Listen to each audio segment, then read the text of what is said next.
$80 bought both of them, and the two of them together weighed more than the truck that came to take them away. It was a cold Saturday in the middle of March 2019 at a farm and estate sale outside Durand, Wisconsin, and they were Lot 214, second from last in the clerk's book. The description ran to 7 words: 2 stone wheels, in frame, sold, where is. They stood on edge in a heavy timber cradle in the back bay of an implement shed, one behind the other like 2 coins in a slot, each of them 4 feet across and 15 inches thick and the color of an old sidewalk. A flat iron band ran around the rim of each, gone the deep brown that iron goes indoors. Standing in that cradle, they were taller than the men walking past them. The faces were blank. Not worn smooth. Blank, flat gray stone with a fine stipple over it like the skin of a golf ball, and not a groove, not a channel, not a line anywhere on either of them. 90-odd people came through that shed before the sale, and most of them said the same thing, that millstones are worth about what a man will pay to get one onto a trailer, and that these two were not even finished. The loudest was a landscape stone dealer named Roy Deakins, 51 years old, in the mustard-tan jacket he wears in every weather, who buys flagstone and old foundation block out of 4 counties and hauls it to people building patios. He slapped the nearest face and said it was 3 tons of nothing. Then he ran a finger along a network of fine gray seams that crossed the stone in a pattern like a cracked windshield, and said the line the whole building repeated for the rest of the morning. Look at it. Somebody glued that together out of scraps. There were 15 of those seams on the front stone, dividing the face into irregular wedges, all of them tight and filled with something pale and hard. He offered $25 for the pair as tabletop stock. Harlan Ostrom was 61 and had come to that sale for a hydraulic jack and a barrel of bolts. He listened from the second row, and when the crowd moved on, he stayed behind. He got down on one knee at the end of the cradle. Low on the outer edge of the front stone, somebody had stenciled a number in tar black paint, gone the same gray as everything else. He rubbed at it with his thumb until he could read it, LF4471. Then he did the thing that got him laughed at again. He made a fist and rapped the rim with one knuckle, hard, the way you check a melon, and leaned his head in close and listened. He did it in 4 places on each stone. Both of them rang, not a knock, a note, low and long, that hung in the cold air of that shed for a second and a half and then let go. A stone with a crack in it does not do that. It thuds like a feed sack hitting a floor.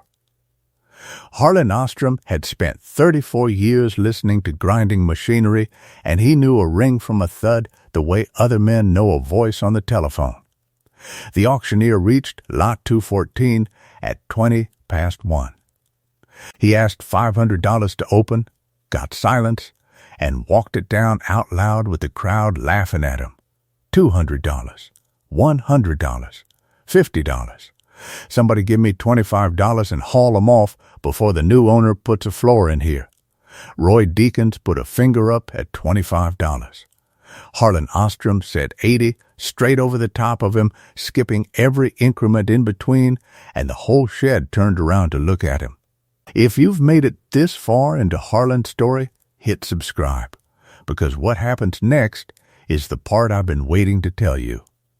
Deakins laughed and put his hand down and said, loud, that the man could have them. The hammer came down at $80 with nobody in that building bidding against him, and the sale moved on to a pallet of fence posts. Getting them out took 3 weeks and cost $340, more than 4 times what the stones did. Each one weighed a little over 2,600 pounds, which no skid loader will pick up.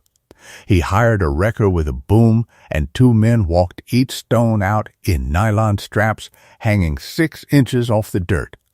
He set them in the machine shed behind his house. And by August, a crack ran out from under the cradle across his concrete floor. His wife asked 3 times what he meant to do with them, and he told her the truth, that he did not know yet, and that he had never in his whole life seen a new one of anything. That last sentence is the reason this story exists, so it is worth stopping on. Harlan Ostrom spent 34 years running the grinding floor of a feed store in Pepin County, and his entire working life was the wearing out of surfaces. Hammers replaced when they went from square-ended to round, screens replaced when the holes went oval, the housing liners 4 times. Over 34 years, he threw away several tons of steel that had been ground away into other people's feed 1/1000th of an inch at a time. And every used part anybody ever offered him was somebody else's leftovers, because nobody has spare new parts for old machines. The stock gets used up, then the machine gets scrapped. So when a man like that put his hand on a 4-foot grinding surface with 15 inches of thickness in it and not one mark on the face, what he saw was not an unfinished stone. What he saw was a part nobody had used yet. He did not, in March of 2019, know what it was. He cleaned the front one with a bucket and a stiff brush, and what was under the barn dirt was a graze so hard he could not scratch it with a nail. He measured everything, 4 feet across the face, 15 inches at the rim on the front stone, and 14 on the one behind, a hole the size of a coffee can through the middle of the front one, and cut across its back face and spanning that hole. A shallow rectangular channel with square ends. Then he looked up what a millstone sells for, and the answer was discouraging. They are everywhere. They lean against restaurants and lie flat in gardens with sundials on them. A whole one brings $200 to $2,000. He would have stopped there, except that in the second week of May, he telephoned a working mill in Surry County, North Carolina, to ask a question he thought would take 4 minutes. The mill is called Old Field. It sits on a creek, grinds soft red winter wheat into pastry flour for bakeries in 3 states, and is run by a woman named Ruth Halvorsen, whose family has had the place since 1906. Harlan said he had 2 stones and wanted to know if they were worth anything. She said what she always says, which is that they are not. Then he described them: blank faces, an iron band around the rim, a square-ended channel cut across the back of one, seams like a cracked windshield, 15 inches thick. She stopped him and asked him to say the thickness again. That call ran 40 minutes, and by the end of it, he understood 4 things. The first is that a millstone is not a piece of rock. A stone like his is built, separate wedge-shaped blocks of a particular freshwater quartz out of quarry beds in France, fitted together like a pie, bedded in plaster, and squeezed for the rest of their lives by a wrought iron band shrunk on hot around the rim. The seams Roy Deakins pointed at as proof the thing was broken are how it is made. There has never been a French stone that size in one piece, because the material does not come out of the ground that big. The second is what that quartz does, which nothing else does as well. It is full of tiny open cells, thousands of them, the fossil voids of a lake bottom, and every one is a cutting edge. It shears grain instead of crushing it, and unlike granite, it does not shed grit into the flour. For 400 years, if you ground wheat for people to eat, that was the stone. The third is that there is no more of it. The beds were worked out and shut in the 1920s, and every French stone still grinding anywhere was made before there were traffic lights. The fourth is the one that changed the shape of Harlan Ostrom's next year. A millstone is a consumable. It has no parts, it is not a machine, and it is designed to be used up. Grinding wears the face away, and every few weeks somebody lifts the top stone and cuts the pattern back into both faces with a hand pick, which takes a little more stone off. A working stone loses about 1/4 of an inch a year, and at about 4 inches it is finished, it cannot be balanced. The iron will not hold it, and out it goes into a garden with a sundial on it.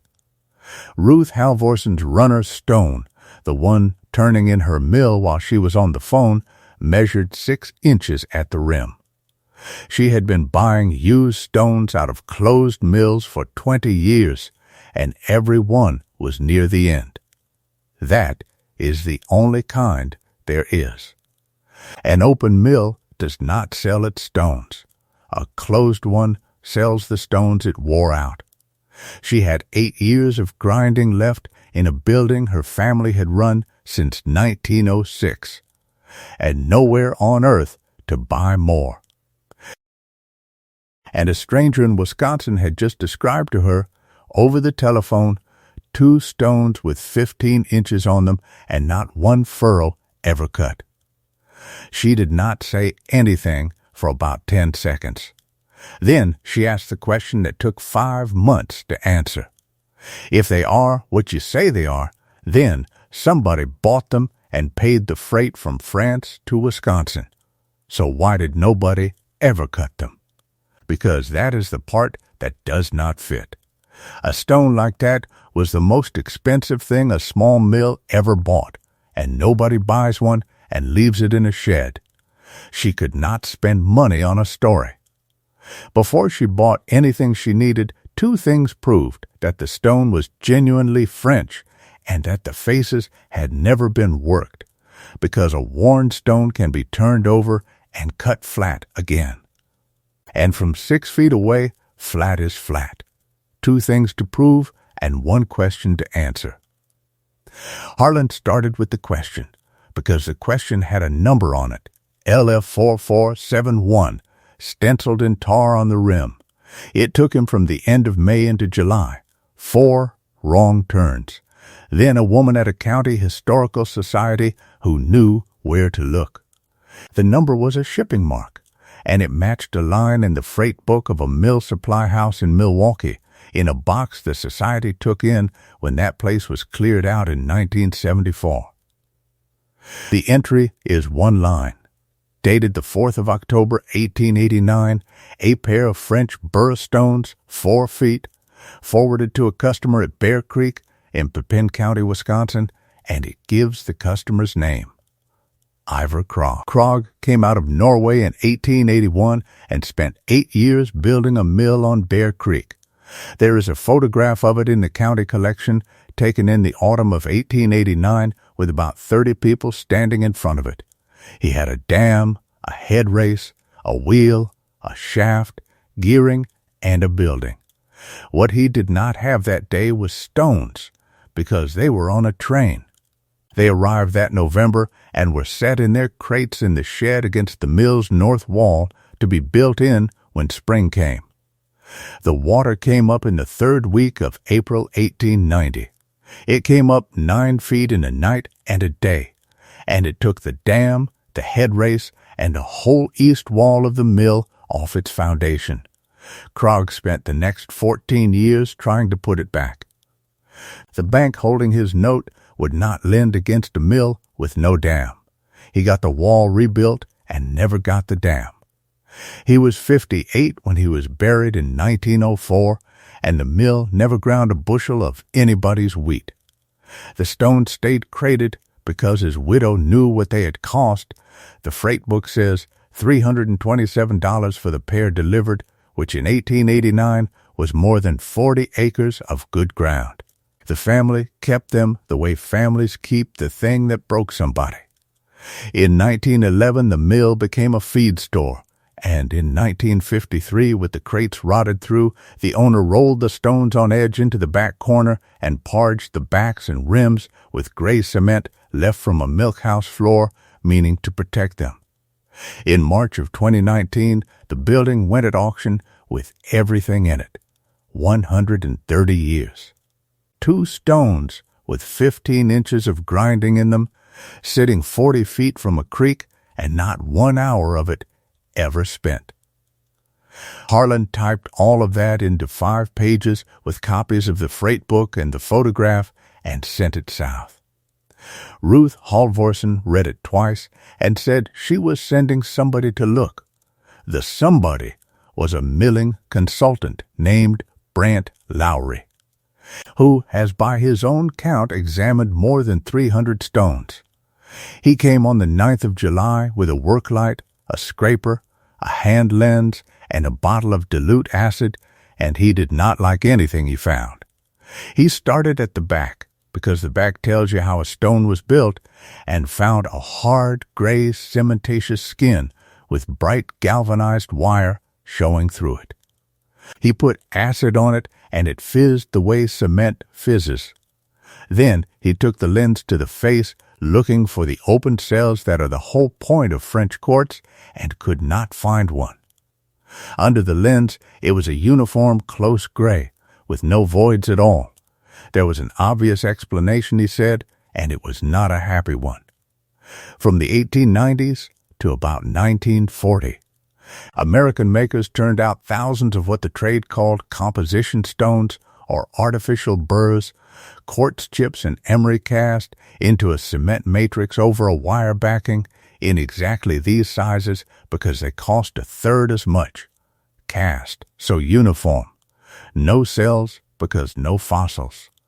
And the seams could be molding lines. He wrote 2 pages, sent them to North Carolina, and copied Harlan, which was decent of him.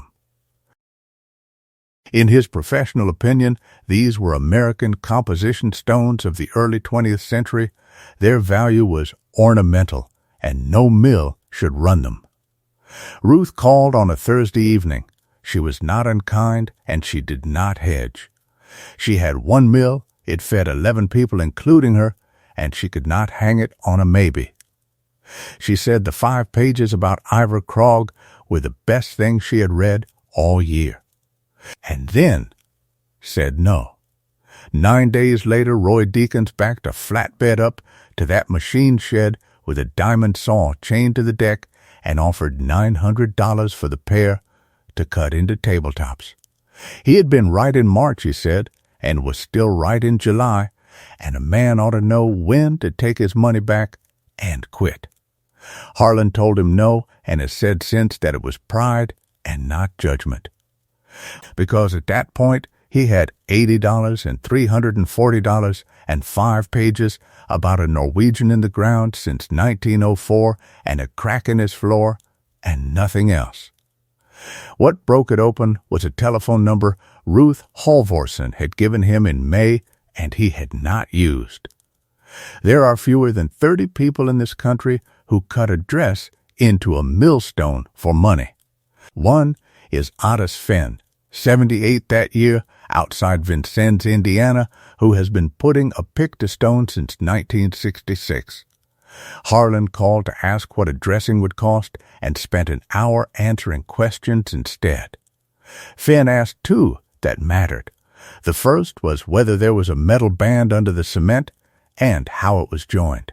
Harlan took a cold chisel to the corner where the 1953 parge had broken away and came back and said there was a flat iron hoop 4 inches wide, and where the ends met they were not bolted and not welded flat, but lapped over each other and hammered into a long tapered joint with 11 rivets through it. That is a forge weld and a riveted lap, said Fenn. Nobody hooped a composition stone that way. A cast stone came out of the mold with its reinforcement inside it. That hoop was heated in a fire and shrunk on by hand, and those men stopped a long time ago. The second question was about the bedding. Under the gray parge, in that broken corner, was a soft, chalky off-white plaster Harlan could mark with a fingernail. Finn told him to put vinegar on it. On the gray cement it fizzed and foamed. On the white plaster underneath, nothing. On the stone itself, nothing. So the cement was not the stone's backing. It was a coat a feed store owner smeared over the outside in 1953, over the original iron and plaster to keep it from spalling while he rolled it across a floor. Brant Lowry had tested a milkhouse floor, which left the face and the missing cells, and that part Harlan Ostrom found himself on a Saturday, because he could not stop looking at the thing. The face had a shine on it, not a polish, a slight amber cast, like an old varnished door. At the bottom, where the stone sat in the cradle, whatever it was had run and set in a bead. He picked at the bead, and it came away in a flake, and under the flake the stone was a different color. It was a shipping coat. Finished stones were sealed with a linseed oil and whiting paint before crating to stop the plaster drawing damp on a wharf and a train, and the miller was meant to scrub it off before hanging the stone. Nobody ever scrubbed these, and the coat had had 130 years to go hard and go the color of the stone under it. He took a heat gun, a brass brush, and a rag of mineral spirits to 1 square foot of that face, and in 40 minutes he had the skin off, and he called North Carolina and asked Ruth Halverson to look at a photograph. Under the coat the gray went pale and slightly cream, and the whole square foot was a honeycomb, thousands of small irregular voids, some big enough to drop a match head into, running down into the stone, and not just across it. That is fossil cellular quartz, and it is the one thing a cast composition stone can never have, because you cannot cast a hole that shape. Ottis Finn drove 9 hours up in September with a straightage, a lamp, and a mill pick, and it was Finn who settled the second thing Ruth Halvorsen needed proved, whether the faces had ever been worked. He put the straightage across the face with a lamp behind it and read the line of light. He ran his palm from the eye out to the rim. Then he went to the back of the front stone and put his light into that square-ended channel. The channel is where the iron cross that drives the stone sits. On a stone that is turned, that iron beats the stone at 4 points for every hour it ever ran, and in the bottom there are always 4 bright bruised places you can feel with a thumb. Finn has never seen a used runner without them. There was nothing in it. Gray, matte, tool-marked stone, 130 years old, and not one bright spot anywhere in the seat. Then he said the sentence Ruth Halvorsen wrote on a card and stuck above her desk. "I have dressed maybe 400 stones," said Otis Finn, "and every one of them was somebody's leftovers. These are the first new stones I have ever put a pick to." Ruth drove up herself in the first week of October with a caliper and an index card, carrying the measurement of the runner in her own mill, 6 inches at the rim. 4 of them untouchable, because at 4 inches a stone is finished. She measured Harlan's front stone at 15 inches and did the arithmetic on the back of the card in front of him. 11 inches above the line. 1/4 of an inch a year. Her stone, 8 years. This one, 44 years, with the bed stone under it good for longer, and no more of the material coming out of the ground anywhere ever. She paid $78,000 for the pair. She has said since that she did not buy 2 stones, she bought 44 years, and that at about $1,700 a year it is the cheapest thing she has ever put in that building. The last used stone she bought cost $6,000 and gave her 6. Roy Deakins heard the number in November, the way people hear numbers, and telephoned Harlan Ostrom offering $110,000 cash for the same 2 stones. to stand one either side of the entrance of a steakhouse in Minneapolis. They have been not used for 130 years, Harlan told him. That is long enough. Otis Finn dressed them in Surrey County over 11 days in October, and it is the only part of this story that looks like anything. A dress is not decoration. It is 10 harps of furrows cut in a spiral from the eye to the skirt. Each one deep at one end and running out to nothing at the other, the land beside it stitched by hand with hundreds of fine cracks. The whole thing is a pair of scissors 4 feet across that shears a grain of wheat and throws the pieces outward. It is cut with a steel pick swung from the wrist, and every so often a splinter comes off it and goes into the back of the hand and stays there. Millers called them mill pecks, and an apprentice showed his hands to prove he had done the work, which is where the expression about showing your metal comes from, metal being the metal in a dresser's hands. Otis Finn's hands are gray-black across both backs, and on the 11th day he put 8 more flecks in them, cutting the first pattern either of those stones had ever carried. They hung the runner on the first Monday in November 2019. Ruth Halvorsen let the water into the flume, the shaft came up, the stone came round, and the sound in that building went from a rumble to the long, steady note of stone on stone. They ran an hour of feed wheat through to bed the faces in, and then ran the good. Harlan Ostrom drove down for it, and he is in the photograph they took that day, standing beside the vat with meal dust on both shoulders, holding a paper sack. The stone Iverkrog paid $327 for in 1889, and never once heard turn began that Monday morning to wear away at 1/4 of an inch a year. Which is the whole point of it, and always was. Every other thing in this story was worth something because of what had happened to it.